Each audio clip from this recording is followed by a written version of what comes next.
रहे हैं भगवान के अवतार का कारण क्या है, ये श्रीमद् भागवत हमें बता रहे हैं। हमारी चर्चा विगत 3 दिवस से किस विषय पर चल रही है? सूत जी सनकादिक जी की वार्ता चल रही है श्रीमद् भागवत के अंतर्गत, और महाराज परीक्षित को श्री सुखदेव जी महाराज दिव्य परम पवित्र श्रीमद् भागवत की अति पुनीत कथा को श्रवण करा रहे हैं। श्रीमद् भागवत भक्तों की कथा, और आज भागवत में भक्तों की कथा ज्यादा श्रवण करने को प्राप्त होगी आपको। क्योंकि भगवान देखिए, चौथे दिन जब भगवान का अवतार होता है तो पहले भगवान ने अपनी कथा के पहले भक्तों को परोसा है श्रीमद् भागवत में। ध्रुव की कथा आज सुनोगे, प्रहलाद की कथा आज सुनने को प्राप्त होगी। स्वयं राजा बलि भी भगवान के ही भक्त थे। बलि जैसा दानी नहीं महाराज। राक्षस कुल में उत्पन्न तो प्रहलाद जी भी हुए थे, लेकिन राक्षस कुल में उत्पन्न होने के बाद भी कर्म यदि आपका श्रेष्ठ है तो आप ऊपर है, और यदि ब्राह्मण कुल में भी जन्म ले लिया और कर्म नीच है महाराज, तो फिर आपके जीने का कोई मतलब ही नहीं है। काहे के ब्राह्मण फिर आप?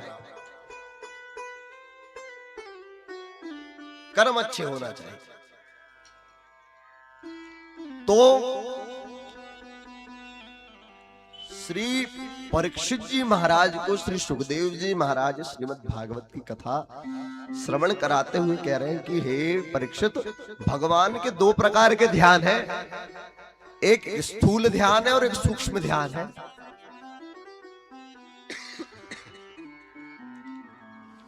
स्थूल ध्यान कौन सा है?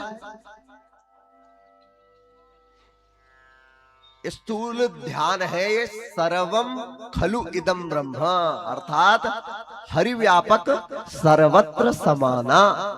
इस जगत में कण कण में भगवान जो बसे हुए हैं वो कौन सा ध्यान है? स्थूल ध्यान है।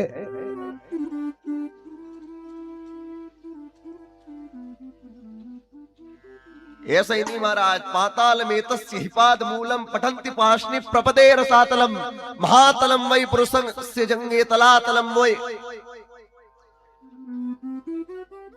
नड्योश्च नाड्योथ तनु रूहाणी।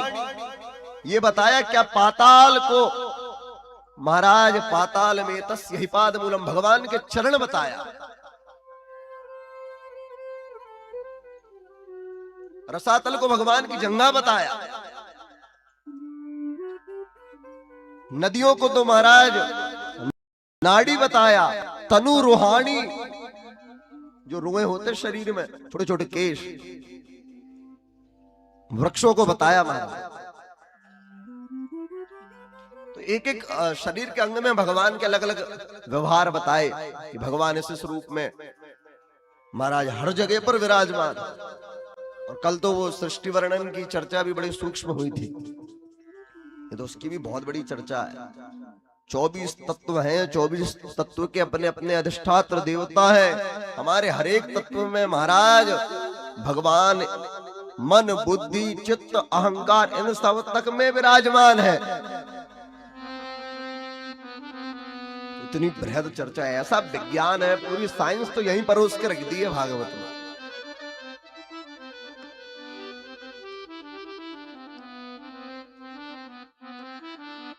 आध्यात्म का एक छोटा अंग विज्ञान है। आध्यात्म तो अति बृहद है, उसका एक छोटा सा अंग है महाराज विज्ञान।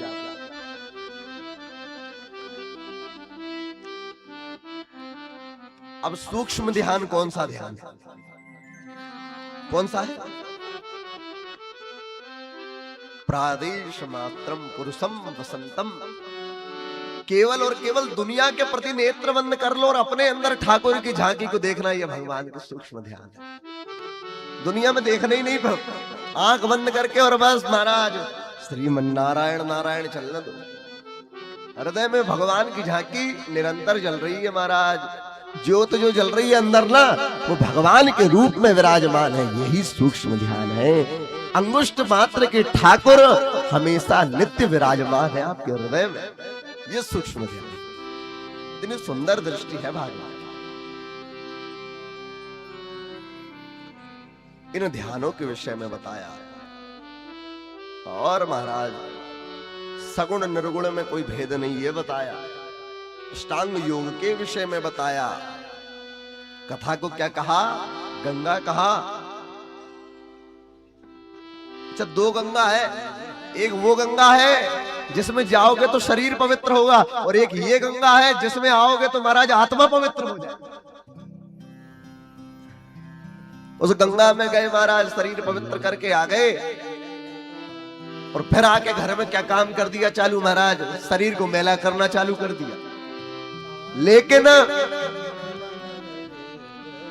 इस गंगा में निरंतरता आती जाती। कैसे आती है? YouTube के माध्यम से निरंतरता आ सकती है आपके अंदर। नहीं हो रही कहीं कथा, महाराज हेडफोन उठाए लगाए अपने सुनने लगे कथा, बढ़िया, ये भी निरंतरता है। लेकिन ना हमारी निरंतरता घर में है ना बाहर है महाराज। कथा के पंडाल में जाके बैठे तो वहां बात करने बैठ गए, घर में आए तो बात करने बैठ गए, तो मतलब क्या है? मुझे सब पसंद है महाराज, सभा के कथा में बैठा, लेकिन एक बात बिल्कुल पसंद नहीं कि कथा सुना रहा हूं मैं और कोई बैठ के बात कर रहा हूं तो मैं यही टोक देता हूं। क्योंकि बड़े भाव से आपको कथा सुनाते हो, और अगर भाव से आप ना सुनो तो फिर आनंद नहीं आता, फिर कोई अर्थ भी नहीं है ना बोलने का हमारे। तो महाराज अष्टांग योग के विषय में बताया। यम नियम, नियम के विषय में बताया। नियम क्या है? देखिए, अनुशासन।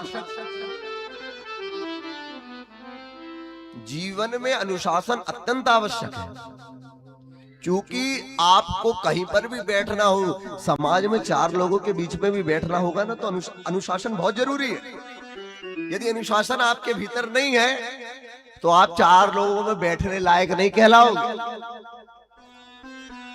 कई लोगों के विषय में चर्चा होती है घर में बैठ करके, तो यही बोलते, अरे वो चार लोगों में बैठने लायक ही नहीं है, क्योंकि उसके भीतर अनुशासन नहीं है।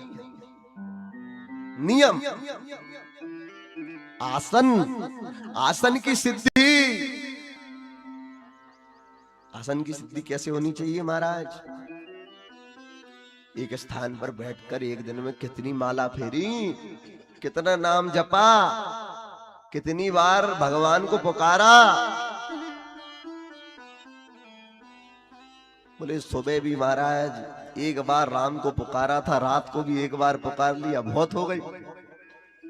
ऊपर बुलाए महाराज, हिसाब लिया गया इनका। कितनी बार पुकारा था? 2 बार। बोला कितनी बार गया था? बोले जीवन में जितनी बार हो सके उतनी बार राम का नाम लेना था। इसने कुल 2 बार जपा है। क्या किया जाए? ले जाओ भैया, ले जा करके बढ़िया भजिया बना दो इनकी। तो ये गति होती है महाराज। इसलिए जितना हो सके अधिक से अधिक भगवान का नाम लिया जाए।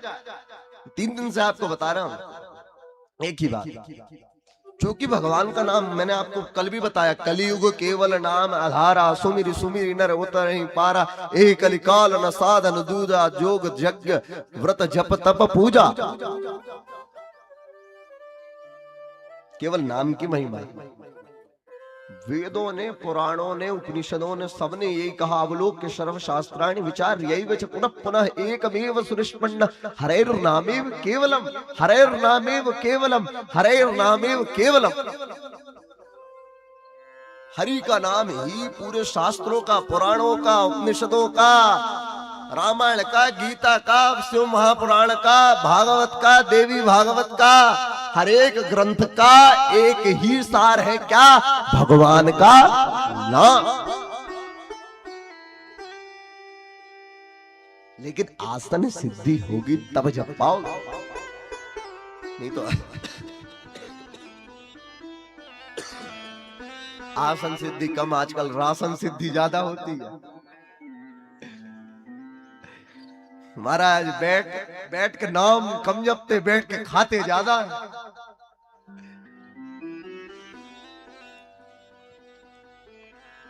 ध्यान, अष्टांग योग में ध्यान भी आया।